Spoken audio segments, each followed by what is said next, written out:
Mahasiswa yang acuh terhadap agamanya. Seorang mahasiswa terlahir dalam keadaan keluarga yang kaya raya. Dia belajar di sekolah terbaik dan semua orang memujinya. Tetapi dia tidak peduli dengan masalah agamanya, juga tidak meningkatkan keimanannya pada sang holik. Pemuda ini adalah seorang ketua tim eskul renang di universitasnya, dan dia sedang mempersiapkan diri untuk mewakili negaranya di Olimpiade mendatang. Dia juga memiliki seorang teman yang sangat baik dan taat pada agama. Temannya ini selalu mengatakan, Bismillahirrahmanirrahim, dan sering mengajaknya untuk bersamanya ke masjid untuk menunaikan sholat dan membaca Al-Quran. Tetapi si pemuda lebih suka pergi ke kolam renang di kampusnya untuk lebih banyak berlatih di sana. Sampai suatu malam, pemuda itu hendak pergi ke kolam renang kampusnya untuk menghabiskan waktu berlatih melompat. Dan rembulan pada malam itu begitu terang menyinarinya. Dan dalam keheningan tempat itu, pemuda itu merasa sangat nyaman karena tidak ada siapapun di area kolam renang kecuali dirinya. Dan tidak terfikir olehnya untuk menyalakan lampu kolam renang karena ia merasa sinar rembulan sudah cukup terang untuk menembus kolam renang tersebut melalui jendela.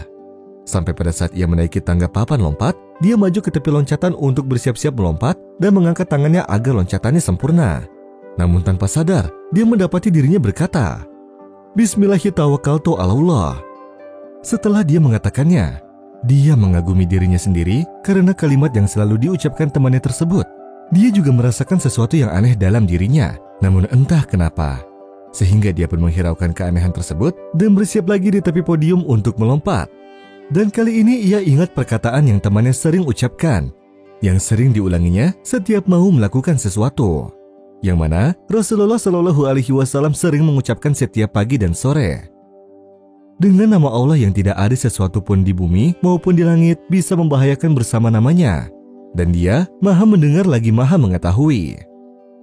Sedetik sebelum melompat ke bawah, petugas pemeliharaan kolam masuk ke area kolam dan menyalakan lampu kolam renang. Sehingga sang pemuda itu seketika melihat ke bawah dan terkejut sekali setelah dia melihat bahwa di dalam kolam renang tersebut tidak berisi air sedikit pun. Karena petugas pemeliharaan kolam renang sedang mengosongkannya untuk diperbaiki. Inna Allah yudafi'u 'anil ladzina amanu. Inna Allah la yuhibbu kulla khawanin kafur. Nyaris saja pemuda itu melompat dari ketinggian yang dapat membuat nyawanya melayang. Lalu pemuda itu pun turun dari podium atas loncatan renang tersebut sambil menangis. Ia sadar dan merasa takut akan kematiannya yang tidak husnul khotimah, dan berkata dalam dirinya sendiri sambil menangis, Aku bertobat kepadamu ya Allah.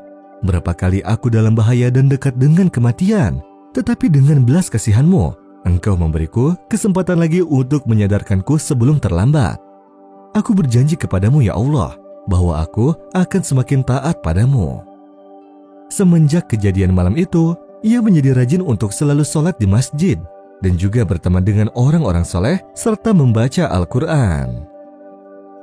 وَمَنْ يَتَّقِ اللَّهَ يَجْعَلْ لَهُ مَخْرَجًا وَيَرْزُقْهُ مِنْ حَيْثُ لَا يَحْتَسِبُ وَمَنْ يَتَوَكَّلْ عَلَى اللَّهِ فَهُوَ حَسْبُهُ إِنَّ اللَّهَ بَالِغُ أَمْرِهِ قَدْ جَعَلَ اللَّهُ لِكُلِّ شَيْءٍ قَدْرًا.